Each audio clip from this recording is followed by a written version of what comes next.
الحمد لله نحمده ونستعينه ونستغفره ونعوذ بالله من شرور أنفسنا ومن سيئات أعمالنا من يهده الله فلا مضل له ومن يضلل فلا هادي له وأشهد أن لا إله إلا الله وحده لا شريك له وأشهد أن محمدا عبده ورسوله أما بعد فإن خير الحديث كتاب الله وخير الهدي هدي محمد صلى الله عليه وسلم وشر الأمور محدثاتها وكل محدثة بدعة وكل بدعة ضلالة وكل ضلالة في النار فأعوذ بالله السميع العليم من الشيطان الرجيم بسم الله الرحمن الرحيم يا أيها الذين آمنوا اتقوا الله حق تقاته ولا تموتن إلا وأنتم مسلمون يا أيها الناس اتقوا ربكم الذي خلقكم من نفس واحدة وخلق منها زوجها وبث منهما رجالا كثيرا ونساء واتقوا الله الذي تساءلون به والأرحام إن الله كان عليكم رقيبا يا أيها الذين آمنوا اتقوا الله وقولوا قولا سديدا يصلح لكم أعمالكم ويغفر لكم ذنوبكم ومن يطع الله ورسوله فقد فاز فوزا عظيما أما بعد پیارے بھائیوں، نوجوان ساتھیوں، بزرگوں اور پیارے بچوں، پردہ نشین خواتین، آج ہم شروع کریں گے 4 قواعد میں سے دوسرے قاعدے کی جو بات رہ گئی تھی، شفاعت سے۔ شفاعت کس کو کہتے ہیں؟ شفاعت عربی زبان کا ایک لفظ ہے، جفت اور طاق عدد۔ طاق عدد ایون اور اوول جو بولتے ہیں آپ لوگ انگلش میں، ایسے 1 3 5 7 اور 9، اس کو کیا کہتے ہیں؟ آڈ نمبرز کہتے ہیں۔ اور جو 2 4 6 8، اس کو کیا کہتے ہیں؟ ایون کہتے ہیں۔ ایون اور ایڈ نمبر، آڈ نمبر، جی ہاں۔ تو ایون جو جفت ہے، جفت کو ایون کہتے ہیں نا، 2 4 کو، اس کو عربی زبان میں شفاع کہا جاتا ہے۔ یہ طاق ہے اور یہ جفت ہے، اس کو کہا جاتا ہے شفاع عربی زبان میں۔ اگر 2 ہو جائیں تو اس کو شفاع کہا جاتا ہے۔ اور اکیلے کو کیا کہتے ہیں عربی زبان میں؟ واحد کہتے ہیں۔ شفاع کا ضد کیا ہے؟ بہت اچھے، اللہ سلامت رکھے، وطر، اللہ خوش رکھے آپ کو۔ وطر کہا جاتا ہے، جو ہم نے ابھی پڑھی نہیں، انشاءاللہ پڑھیں گے۔ وطر ہے، وطر، اور اس کا طاق اور جفت، جفت کو کہا جاتا ہے عربی زبان میں شفاع۔ شفاع کہتے ہیں کوئی آدمی، شیخ ابن عثیمین رحمہ اللہ کی تعریف سب سے بہترین تعریف ہے، میں زیادہ تفصیل میں نہیں جاتا ہوں، صرف شیخ ابن عثیمین رحمہ اللہ کی تعریف ذکر کرتا ہوں۔ شرح لمعۃ الاعتقاد میں ابن عثیمین رحمہ اللہ نے ذکر کیا، شفاعت عربی زبان میں کہتے ہیں کسی کو فائدہ پہنچانے کی خاطر، کسی کو فائدہ پہنچانے کی خاطر یا کسی بڑے نقصان سے بچانے کی خاطر کسی شخص کی بات کو لے کر کسی کے آگے جائیں۔ دوبارہ کہتا ہوں، کسی شخص کو فائدہ پہنچانے کے لیے یا بڑے نقصان سے بچانے کے لیے وسیط یا درمیانہ کا کام جو کیا جاتا ہے، اس کو کہا جاتا ہے شفاعت۔ دوبارہ کہتا ہوں میں، کسی کو فائدہ پہنچانے کی خاطر یا بڑے نقصان سے بچانے کے لیے جو درمیانہ کا کام کیا جاتا ہے، اس شخص کی بات کو دوسرے تک پہنچایا جاتا ہے، اس کو شفاعت کہا جاتا ہے۔ اس کے اگر آپ یہ سمجھیں موٹے موٹے الفاظ میں، ہمارے پاس کہتے ہیں نا دلال، جیسے بولتے ہیں نا دلال، یہ غلط لفظ ہے اگرچہ وہ یہاں مراد نہیں ہے، کیونکہ دلال کیا کرتا ہے، کسی کی سفارش فائدہ یا نقصان پہنچانے کی خاطر جس کی بات آگے بڑھاتا ہے، وہ اپنے فائدے کے لیے کرتا ہے۔ لیکن جو سفارش کرتا ہے وہ اس میں کوئی فائدہ اور نقصان نہیں ہے۔ کس کا؟ سفارش کرنے والے کا۔ سفارش کرنے والے کا فائدہ اور نقصان نہیں ہوتا اس میں، بغیر کسی منفعت کے کسی کی بات کو آگے بڑھانا، یہ شفاعت کہا جاتا ہے۔ ٹھیک ہے، بات سمجھ میں آ گئی؟ اگر اس میں پیسہ ہو یا پرسنٹیج ہو تو یہ صورت غلط نکل آتی ہے۔ جیسے بنگلور کے اندر پراپرٹی کی ڈیلنگ ہوتی ہے، تو ایک پراپرٹی کے پیچھے 10 آدمی ہوتے ہیں، بس نعوذ باللہ 100 بھی ہوتے ہیں، ہر ایک کا پرسنٹیج ہوتا ہے۔ کیا میں تم نے پراپرٹی دلاتا ہوں؟ کمیشن نہیں، سب ایجنٹ ہوتے ہیں، ہر ایک کا پرسنٹیج ہوتا ہے۔ 50 لاکھ کی پراپرٹی جب بیچنے چلی جائے تو 80 کی ہو جاتی ہے، تو ہر ایک کا 2 4 6 نکالتے وہاں۔ خیر، بات یہ کہنا ہے کہ کسی کو فائدہ پہنچانے کی خاطر، سب ہر کوئی یہاں سمجھتا یہ ہے کہ بزنس ڈیل میں یہ سمجھتا ہے کہ میں آپ کے لیے خیر خواہ ہوں، اچھی پراپرٹی دلاؤں گا آپ کو، لیکن شفاعت کیا ہے؟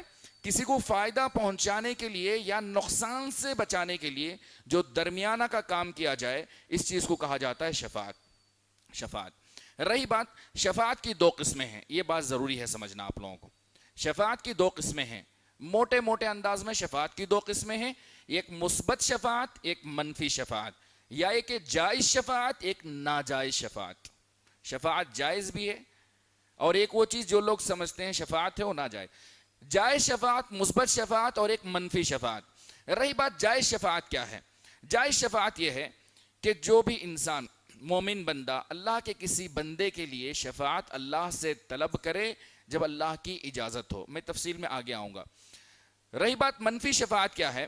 منفی شفاعت یا ناجائز شفاعت، ناجائز شفاعت یہ ہے کہ کوئی انسان اللہ کے علاوہ کسی اور سے ایسی چیز مانگے جس پر صرف اللہ قادر ہے، جس پر اللہ طاقت رکھتا ہے۔ دوبارہ میں کہتا ہوں کہ انسان اللہ کے علاوہ کسی دوسرے شخص سے ایسی چیز مانگے جس کی طاقت صرف اللہ کو ہے۔ مثال کے طور پر اولاد دینا کس کا کام ہے؟ اگر کوئی انسان مزار پر جا کر کہے کہ اے فلاں مجھے اولاد دیجئے، تو یا یہ کہے کہ میرے لیے اولاد دلوا دیجئے، تو یہ گویا کہ اس نے فلاں کے لیے یا کسی کے لیے شفاعت کا کام کیا، یہ جائز نہیں ہے، یہ جائز نہیں ہے، ناجائز شفاعت ہے، کیونکہ شفاعت کا مالک کون ہے؟ صرف اللہ ہی ہے۔ آئیے، ناجائز شفاعت غیر اللہ سے ایسی چیزوں کا مطالبہ کیا جائے جس پر اللہ کے علاوہ کوئی بھی قادر نہ ہو، جیسے کہ اللہ رب العزت نے فرمایا سورہ بقرہ آیت نمبر 254، اور حافظ صاحب نے آج پڑھی بھی ہے ماشاءاللہ، یا ایھا الذین آمنوا انفقوا مما رزقناکم من قبل ان یأتی یوم لا بیع فیہ ولا خلۃ ولا شفاعہ والکافرون هم الظالمون۔ اے ایمان والو، جو ہم نے تمہیں دے رکھا ہے اس میں سے خرچ کرتے رہو۔ انفقوا مما رزقناکم، قبل اس کے کہ وہ دن آئے جس میں نہ تجارت ہے، نہ دوستی ہے، اور نہ شفاعت ہے، اور کافر ہی ظالم ٹھہریں گے۔ رہی بات جائز شفاعت کے بارے میں، جائز شفاعت کیا ہے؟ ایسی شفاعت جو اللہ سے طلب کی جائے۔ ناجائز شفاعت سمجھ میں آ گئی آپ کو؟ ناجائز شفاعت سمجھ میں آ گئی؟ ہم آگے بڑھ رہے ہیں۔ مشروع اور جائز شفاعت کیا ہے؟ جائز شفاعت ایسی شفاعت ہے جو اللہ سے مانگی جائے، جو اللہ سے مانگی جائے، اور شفاعت کرنے والے کی شفاعت کی قبولیت میں اس کی تکریم مراد ہو، اس کی تکریم مراد ہو۔ کیا مطلب ہے اس کا؟ سمجھاتا ہوں میں تھوڑی دیر۔ شفاعت کی اجازت مل جانے کے بعد کہ جس کے قول و عمل سے اللہ راضی ہو اس کے لیے شفاعت ہے، ٹھیک ہے؟ تھوڑا بات نہیں سمجھ میں آ رہی۔ سب سے پہلے میں نے ایک بات کہی، شفاعت وہ ہے جو اللہ سے طلب کی جائے، اللہ کے علاوہ کسی اور سے نہ کی جائے۔ دوسرا وہ جس کے بارے میں اللہ راضی ہو، اجازت دیں، اور جن کو اللہ اجازت دے گا وہی سفارش کریں گے۔ یہاں سوال یہ پیدا ہوتا ہے میرے بھائی، پین میرا ہے، ٹھیک ہے، میں چاہے تو بچے کو دے سکتا ہوں، ٹھیک ہے؟ پیارے بچوں، اللہ سلامت رکھے، میں چاہے تو کسی کو بھی دے سکتا ہوں، پین دے سکتا ہوں، لیکن آپ آ کر کہتے ہیں کہ آپ پلیز پین ان کو دے دیجئے، ٹھیک ہے؟ آپ آ کر کہتے ہیں کہ فلاں کو آپ پین دے دیجئے، کیا ہوا؟ شفاعت کی انہوں نے، ٹھیک ہے؟ اب میں آتا ہوں، مثال آپ نے سمجھ لی نا، اب میں بات کی طرف آگے بڑھتا ہوں۔ پہلی بات یہ ہے کہ جب اللہ تبارک و تعالی کوئی انعام و اکرام فلاں بندے کو کر ہی سکتا ہے، اور قادر ہے اللہ تبارک و تعالی، ہے کہ نہیں؟ ہر چیز پر قادر ہے اللہ تبارک، تو پھر شفاعت کا کیا مطلب ہوا؟ کوئی تیسرا شخص آ کر کیوں سفارش کرے جب اللہ ہی خود دے سکتا ہے؟ یہ بات میں سمجھانا چاہ رہا ہوں آپ کو۔ شفاعت کیوں؟ جب اللہ خود دے سکتا ہے نا، تو شفاعت کی کیا ضرورت ہے؟ کیونکہ اللہ اس کے ذریعے سے جو سفارش کرنے والا آئے گا اس کی تکریم چاہتا ہے۔ اللہ اکبر، یا اللہ تو بڑا رحیم ہے۔ جو سفارش کرنے آئے گا اللہ اس کی عزت اور اس کو انعام دینا چاہتے ہیں، ورنہ اللہ قادر ہیں کہ دے دیں، اللہ قادر ہیں، لیکن اللہ ان کی عزت دینا چاہتے ہیں۔ تو اس میں فرق معلوم ہوا آپ کو، جو شخص پیسے کے لیے کوئی کام کرے یا کوئی شخص جو شفاعت کا کام کرے۔ میں بہت تفصیل میں جاتا ہوں، مجھے معاف کرنا۔ پھر آخر میں ہر بار معذرت چاہتا ہوں. لہذا میں مختصر تو شفاعت جائز شفاعت سمجھ میں آ گئی آپ کو. جائز شفاعت کا مطلب یہ ہے کہ جو اللہ سے مانگی جائے, جس کے بارے میں اللہ اجازت دے, جو جن کے قول و عمل سے اللہ راضی ہو انہی کی سفارش ہوگی, اور جن کو اللہ اجازت دے گا وہی سفارش کریں گے. اور جائز شفاعت کی 4 قسمیں ہیں. اس سے پہلے میں آپ کو بتا دوں کہ جو باتیں ہم نے جائز سفارش کے بارے میں کہیں وہ قرآن و حدیث سے ثابت کر دوں. میں سب سے پہلی بات سورہ یونس آیت نمبر 18, مشرکین مکہ اللہ کو چھوڑ کر غیروں کی پوجا کرتے تھے تو کہتے تھے کہ یہ ہماری سفارش کریں گے اللہ کے پاس, کہتے تھے کہ ہماری سفارش کریں گے. تو اللہ نے کہا سورہ زمر کی آیت نمبر 44 میں قل للہ الشفاعت جمیعا, قل للہ الشفاعت جمیعا, کہہ دیجئے کہ شفاعت کا مالک اللہ ہی ہے, شفاعت کا مالک اللہ ہی ہے. جب شفاعت کا مالک اللہ ہے تو اللہ ہی سے مانگی جانی چاہیے, کسی اور سے نہیں مانگی جانی چاہیے. دوسری بات, شفاعت کی اجازت جس کو اللہ دے گا, شفاعت لفظ استعمال کر رہا ہوں میں, بنگلور میں جو بولتے ہیں سفارش لفظ بولتے ہیں نا, سفارش کی اجازت کس کو ملے گی؟ جس کو اللہ دے گا, جس سے اللہ راضی ہو وہی سفارش کرے گا. سورہ انبیاء آیت نمبر 28 اللہ نے کہا وَلَا يَشْفَعُونَ إِلَّا لِمَنِ ارْتَضَىٰ, اور فرشتے سفارش کریں گے, سیاق آیت کا, اور فرشتے سفارش کریں گے لیکن جس مومن کے قول و فعل سے اللہ راضی ہو اور اجازت دے اسی کے بارے میں سفارش کریں گے. نمبر 3, میں تھوڑا تیز بڑھ رہا ہوں, اگر بولیں تو دوبارہ واپس آ جاؤں گا, ٹھیک ہے. اور سورہ طٰہٰ آیت نمبر 109 میں اللہ نے فرمایا یومئذ لا تنفع الشفاعة الا من اذن له الرحمن ورضي له قولا, اللہ نے کہا اس دن شفاعت کام نہ آئے گی, اس دن سفارش کام نہ آئے گی مگر اللہ جس کو شفاعت کی اجازت دے اور اس کی بات پسند کرے. تو پتہ ہی چلا کہ کون سے ولی کیا ولی بھی ہوں اس وقت تک سفارش نہیں کر سکتے جب تک کہ اللہ اجازت نہ دو, اور جس کے بارے میں اجازت دے اس وقت تک نہیں کر سکتے.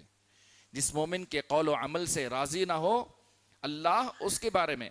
اور ابو ہریرہ رضی اللہ عنہ کی حدیث صاف طور پر ہے کہ رسول صلی اللہ علیہ وسلم سے پوچھا گیا اے اللہ کے رسول صلی اللہ علیہ وسلم آپ کی شفاعت کے سب سے زیادہ مستحق کون ہے؟ تو رسول صلی اللہ علیہ وسلم نے کہا من قال لا الہ الا اللہ خالصا من قلبہ, جو لا الہ الا اللہ محمد رسول اللہ کا اعتقاد رکھے صاف دل اور اخلاص کے ساتھ, یعنی موحدین کی سفارش ہوگی, توحید پرستوں کی سفارش ہوگی.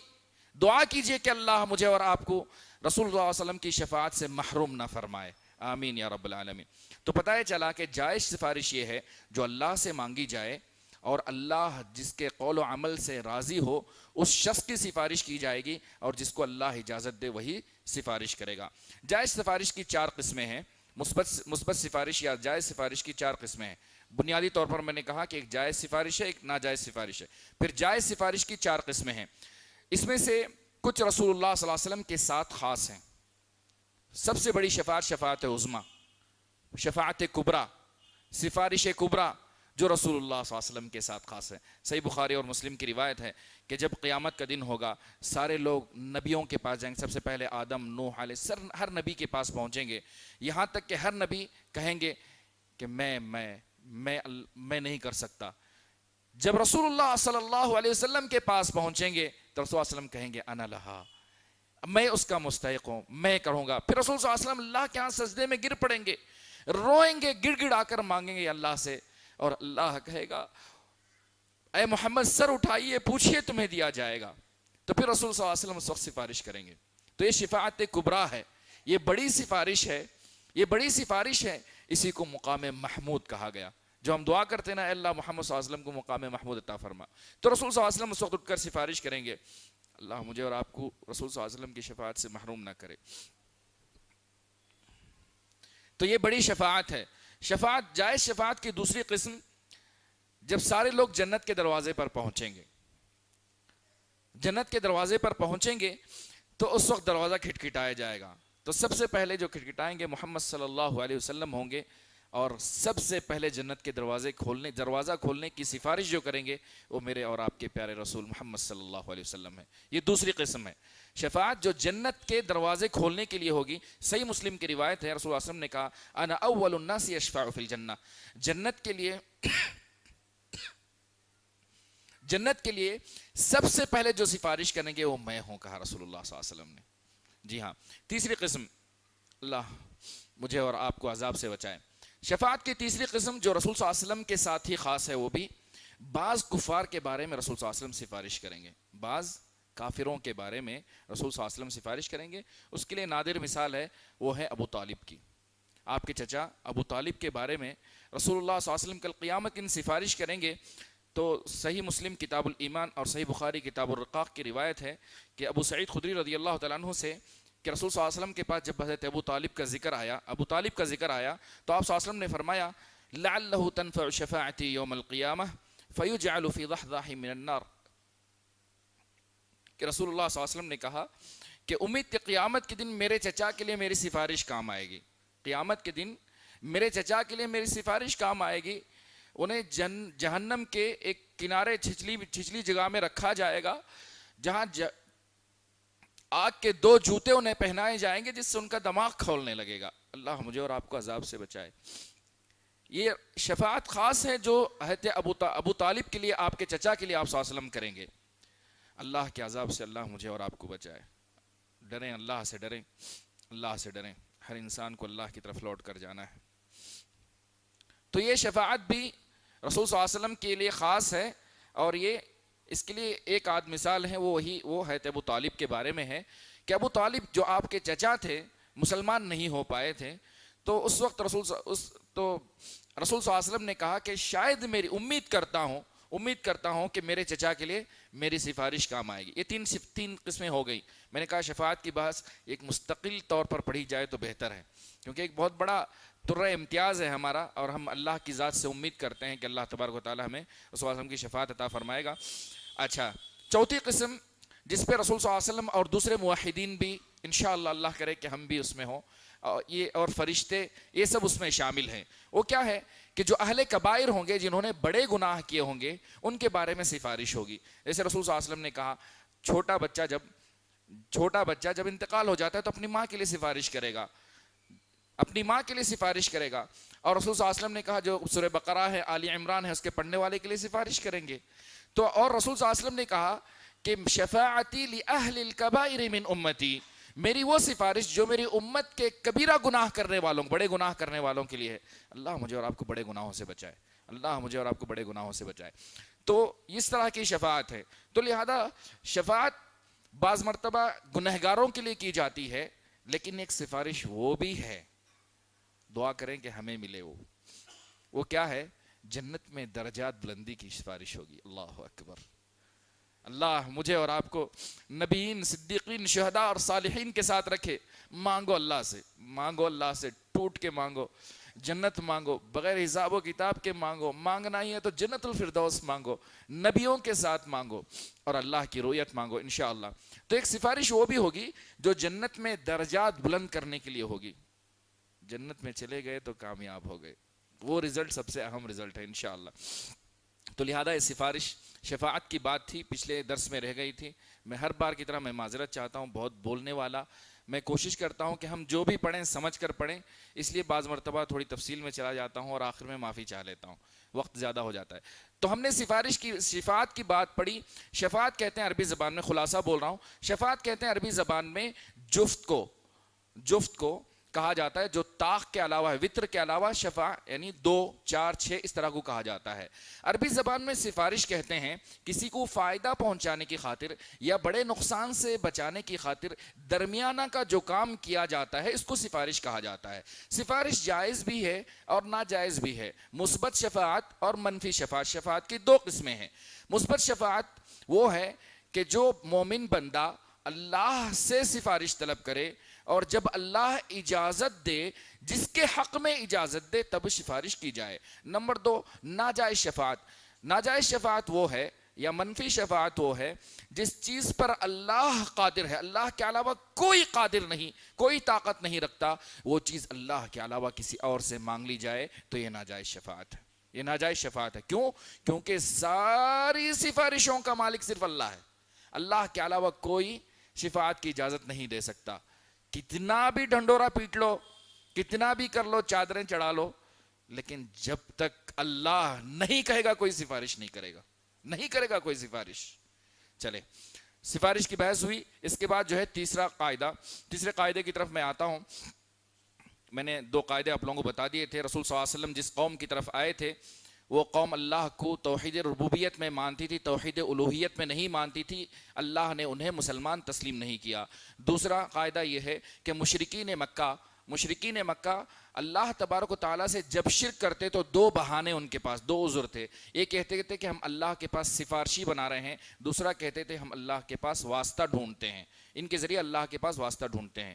تیسرا قاعدہ یہ ہے کہ رسول اللہ صلی اللہ علیہ وسلم نے مشرکین مکہ اور جتنے بھی اس زمانے میں موجود مشرک تھے, کافر تھے, ان سب پر غالب آئے. کیسے کہ رسول اللہ صلی اللہ علیہ وسلم جس قوم کی طرف بھیجے گئے تھے وہ قوم اسماعیل علیہ السلام کے دین پر باقی تھی کہ نہیں تھی؟ کچھ نہ کچھ چیزیں ان کے پاس باقی تھیں, کچھ چیزیں باقی تھیں, لیکن ان کے پاس بت پرستی اور شرک کے مختلف چیزیں آ گئی تھیں.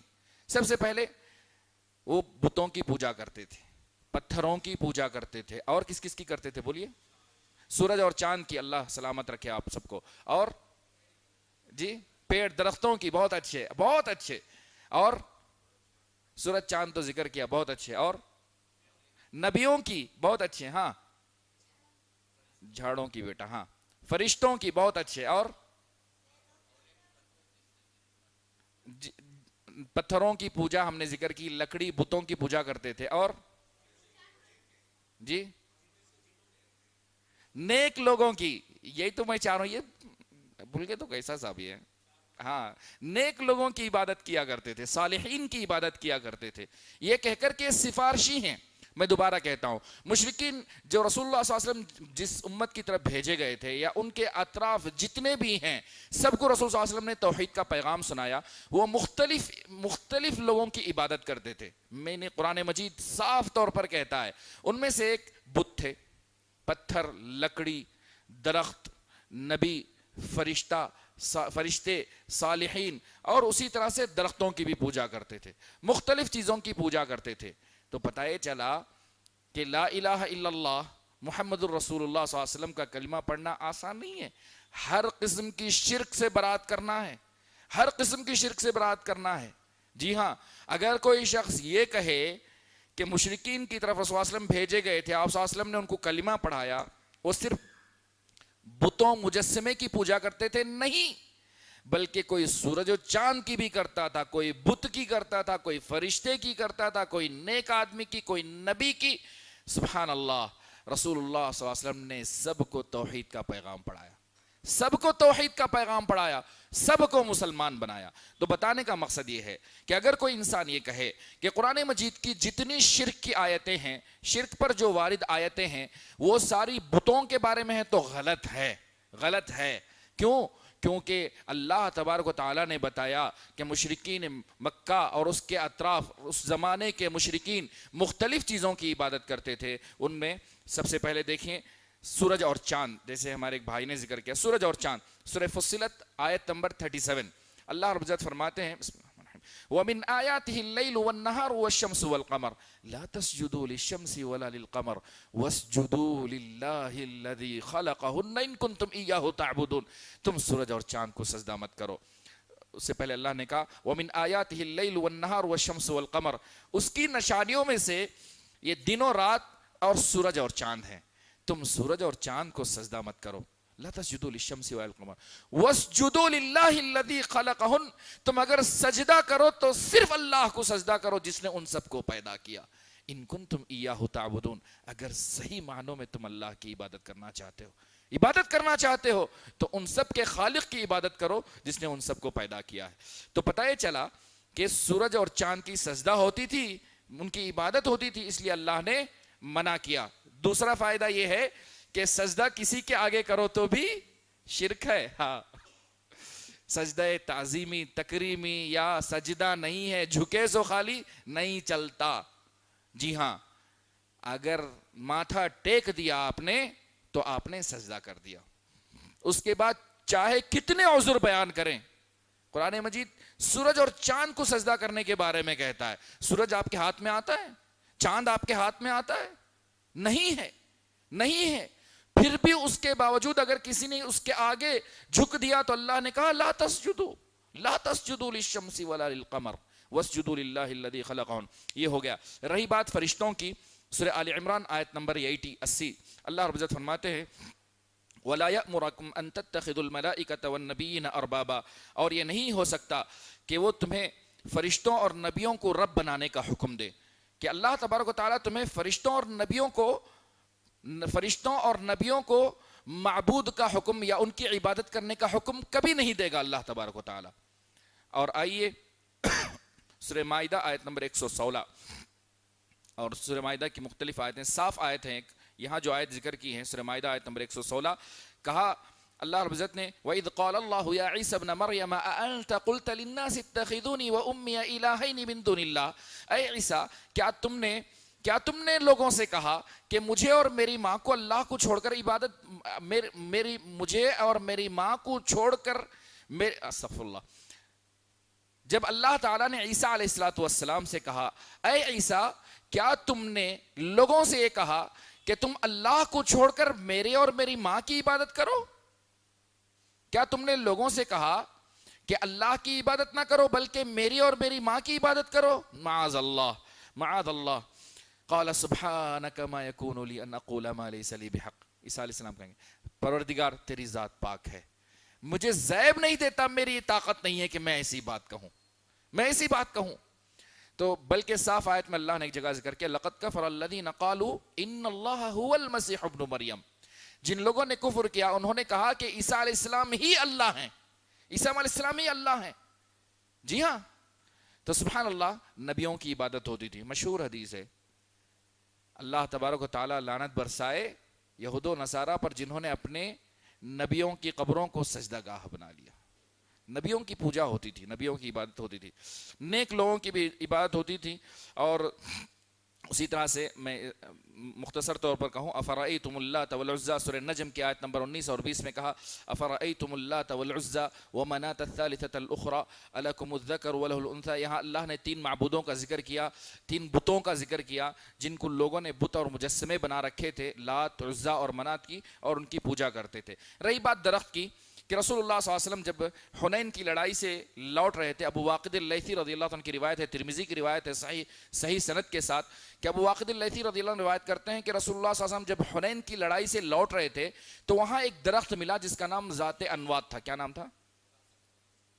ذات انوات نام تھا ذات انوات. وہاں سے جب گزر ہوا، یہ ذات انوات کیا تھا کہ مشرک جاہلیت میں لوگ اپنے ہتھیار اس میں لٹکایا کرتے تبرک کے طور پر وہاں ہتھیار اپنے اٹکایا کرتے تھے. اٹکانا مطلب ہمارے بنگلور کی زبان میں سمجھتی نہیں، لٹکانا مطلب ٹانگنا، ٹانگ دیا کرتے تھے.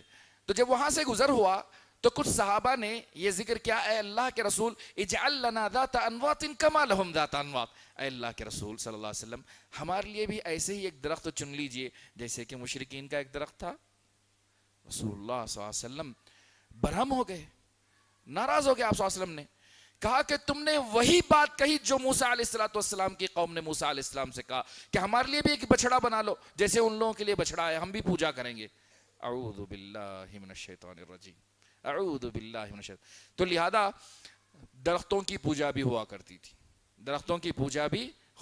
تھی. تو رسول اللہ صلی اللہ علیہ وسلم آپ کے زمانے میں جتنے مختلف معبود تھے سب کو مٹا کر رسول صلی اللہ علیہ وسلم نے توحید کا پیغام دیا. یہ خلاصہ ہے اس کا. مختلف چیزوں کی عبادت ہوتی تھی، ان سب کو مٹا کر ان سب پر غالب آئے رسول صلی اللہ علیہ وسلم، ان سب کو رسول صلی اللہ علیہ وسلم نے توحید کا پیغام دیا. آخری اصول یہ ہے، آخری اصول ذرا اہم ہے، مختصر طور پر ہی بولوں گا لیکن اہم ہے. وہ کیا ہے؟ جملہ سن لو، پریشان نہ ہو. ہاں، آج کے زمانے کے جو مشرکین ہیں وہ پہلے کے زمانے کے مشرکین سے بدتر ہیں. آج کے زمانے کے جو مشرکین ہیں وہ پہلے کے زمانے کے مشرکین سے بہت زیادہ بدتر ہیں. کیوں جی؟ وہ کئی کو ویسا کیونکہ اللہ نے سورہ عنکبوت کے اندر فرمایا پہلے زمانے کے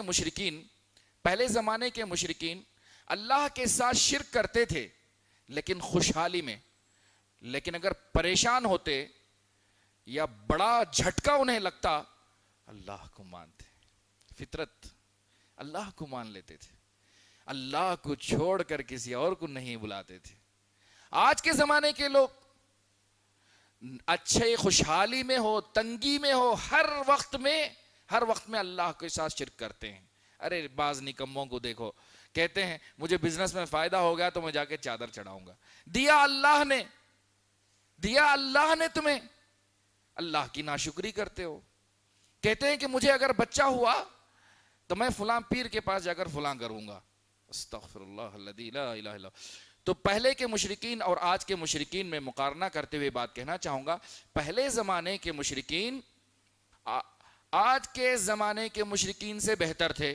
کیوں؟ کیونکہ پہلے کے زمانے کے مشرکین اللہ سے شرک کرتے تھے لیکن خوشحالی میں, اچھے وقت میں, لیکن برا وقت آ جاتا تو اللہ کو چھوڑ کر کسی اور کو نہیں بلاتے تھے. لیکن آج کے لوگ ہمیشہ سے شرک کرتے ہیں, چاہے خوش ہوں چاہے نہ ہو. ایک بات بولوں, ناراض نہیں ہوں گے, بنگلور کا میں بھی ہوں,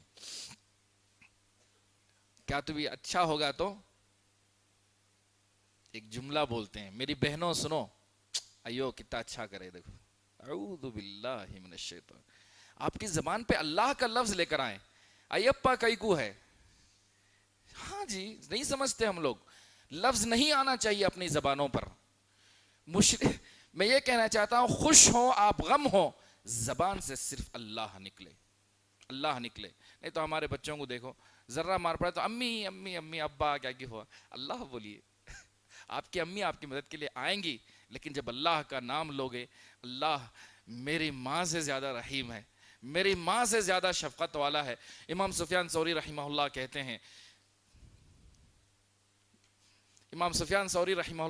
ہیں اگر میرا حساب و کتاب میرے ماں باپ کے پاس دیا جائے میں راضی نہیں ہوں, اگر میرے اللہ کے پاس میرا حساب کتاب دیا جائے میں راضی ہوں, کیونکہ میرے اللہ میرے ماں باپ سے زیادہ عدل و انصاف کرنے والا ہے, میرے ماں باپ سے زیادہ رحیم ہے اللہ تبارک و تعالی. تو لہذا زبان پہ ہمارے صرف اللہ ہونا چاہیے ہمیشہ, خوشی ہو تنگی ہو مشکل آئے تو اللہ ہی کو پکاریے, یاد کیجئے اس کو, وہ ضرور سنے گا, آپ کی مدد کرے گا. وہی مدد کر سکتا ہے, کوئی دوسرا مدد نہیں کر سکتا. اگر انسان مدد کرے گا تو اپنا فائدہ دیکھے گا, اللہ مدد کرے گا تو بے نیاز ہے, اس کو کسی کی حاجت نہیں ہے. مشرکین مکہ مصیبت کے وقت میں صرف اللہ کو پکارتے تھے. سورہ عنکبوت آیت نمبر 65 میں اللہ نے کہا فَإِذَا رَكِبُوا فِي الْفُلْكِ دَعَوُا اللَّهَ مُخْلِصِينَ لَهُ الدِّينَ فَلَمَّا نَجَّاهُمْ إِلَى الْبَرِّ إِذَا هُمْ يُشْرِكُونَ. جب وہ کشتی پر سوار ہوتے, آپ میں سے کوئی سمندر کا سفر کیا ہے؟ آج کل تو آسان ہے بوٹنگ کرنا, بوٹنگ دیکھتے ہیں آپ لوگ, چپو میں جائیں تب پتا چلے گا. چپو مطلب سمجھتے ہیں نا, جو ہاتھ سے یہ کرتے ہیں, اس پہ جائیں, بوٹ, پتہ نہیں میں اس میں فرق نہیں کرتا ہوں. چپو بولے تو ایسا جو گول ٹوکری نما ہوتا ہے, یا ایسا ہوتا ہے جو مچھی پکڑنے کے لیے جاتے ہیں, وہ نہیں جو مشین سے چلتا ہے. مشین سے چلتا ہے ذرا بڑا ہوتا ہے, کافی لوگ سوار ہوتے ہیں, لیکن اس پہ جائیں جس پہ ہاتھ سے چلایا جاتا ہے اور چاروں طرف پانی ہو, تب اللہ یاد نہ آیا تو بولیے اللہ اکبر. اللہ نے مثال دی ہے, چاروں طرف پانی ہو اور سمندر کی موجیں اٹھا پٹک کر رہی ہوں آپ کو, اس وقت اللہ کے علاوہ کوئی اور آپ کو نہیں بچا سکتا, اللہ ہی بچا سکتا ہے آپ کو. تو مشرکین مکہ کی فطرت کو اللہ نے بتایا کہ جب وہ کشتی پر سوار ہوتے اور درمیان میں پہنچ جاتے تو کہتے ہیں اللہ تو ہی بچا سکتا, تیرے علاوہ کوئی نہیں بچا سکتا. سبحان اللہ. فَإِذَا رَكِبُوا فِي الْفُلْكِ دَعَوُا اللَّهَ مُخْلِصِينَ لَهُ الدِّينَ. تو یہ واضح رہے کہ آج کل کے لوگ ہر ہمیشہ اللہ کے ساتھ شرک کرتے ہیں, لیکن پہلے کے لوگوں میں یہ تھا کہ مصیبت کے وقت وہ اللہ کو یاد کیا کرتے تھے. تو الحمدللہ بات تھوڑی اور شرح مطلوب تھی اس میں, لیکن وقت ساتھ نہیں دے رہا ہے. دعا کرتا ہوں کہ اللہ تبارک و تعالیٰ مجھے اور آپ کو موحد بنائے, توحید پرست بنائے. میں آج جو 2 قاعدے پڑھے ہیں دوبارہ اس کے بارے میں مختصر بولتا ہوں. تیسرا قاعدہ یہ ہے کہ رسول اللہ صلی اللہ علیہ وسلم نے آپ کے زمانے میں جتنے بھی لوگ جن چیزوں کی عبادت کرتے تھے, چاہے پتھر ہوں, بت ہوں, مورتی ہوں, یا پھر درخت ہوں, نبی ہوں, صالحین ہوں, انبیاء ہوں, فرشتے ہوں, یا پھر کوئی بھی چیز ہو جس کی بھی عبادت کرتے تھے, ان سب پر آپ صلی اللہ علیہ وسلم غالب آئے اور ان کو توحید کا درس دیا. آپ صلی اللہ علیہ وسلم نے توحید کا درس دیا آپ صلی اللہ علیہ وسلم نے. لہذا کوئی انسان یہ نہ کہے کہ شرک کا مطلب یہ ہے کہ پتھر پہ جھکو, شرک کا مطلب یہ ہے کہ مورتی کے سامنے جھکو. نہیں, شرک کا مطلب ہر وہ چیز جو عبادت کہلاتی ہو اللہ کو چھوڑ کر کسی اور کے لیے کر دیا جائے تو شرک ہے. ٹھیک ہے؟ تو لہذا اگر کوئی انسان یہ کہے کہ سجدے کا مطلب یہ ہے جو حرام سجدہ ہے وہ پوجا یعنی مورتی کے سامنے یا بت کے سامنے کرو تو ہی شرک ہے، نہیں، ایسا نہیں ہے. اگر کسی نبی کے آگے یا فرشتے کے آگے یا کہ کسی نیک آدمی کے آگے بھی جھک جاؤ تب بھی وہ سجدہ ہے. سجدہ عبادت ہے، اللہ کے علاوہ کسی کے لیے زیب نہیں دیتا. اللہ کے علاوہ کسی اور کے آگے ٹھوکو تو شرک ہے، یہ بتانا مقصود ہے. نمبر 4، پہلے زمانے کے مشرکین آج کے زمانے کے مشرکین سے اچھے تھے. آج کے مشرکین پہلے کے زمانے کے مشرکین سے بدتر ہیں. کیوں؟ ریزن اس لیے کہ پہلے کے زمانے کے مشرکین اگر تنگی میں ہوتے، پریشان ہوتے تو اللہ کو یاد کرتے، لیکن آج کے زمانے کے مشرکین ہر وقت میں اللہ کے ساتھ شرک کرتے ہیں. اللہ کو چھوڑ کر کسی نہ کسی اور کو یاد کرتے ہیں، اللہ کو یاد نہیں کرتے. اللہ تبارک و تعالی مجھے اور آپ کو شرک سے بچائے، توحید کی راہ پر رکھے. اقول قولی ھذا واستغفر اللہ لی ولکم ولسائر المسلمین فاستغفروہ انہ هو الغفور الرحیم.